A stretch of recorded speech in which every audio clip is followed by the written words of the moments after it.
Hey it. Ha it, sani nafasing harom, sani o'zing harom. Sen odam bo'lmaysan. Ha it emgan. Sana odam bo'lishing, sen odam bo'lmaysan. Baqota itdan bo'lgan deb so'kadigan bo'lsanglar, o'zini egasini so'kinglar. Farzandingizga aslo va aslo bu gapni ishlatmanglar, o'rtoqlar.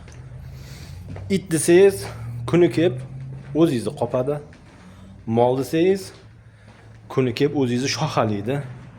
Eshak desangiz, kuni kelib o'zingizni tepadi. Ota-ona sifatida farzandingizga hazillashib, erkalab, jiddiy bir gap aytar ekansiz, bo'ldi. Duo o'rnida o'tib ketaveradi. Duo o'rnida o'taveradi. Ijobat bo'laveradi ota-onaniki. Pardasiz ehtiyot bo'linglar.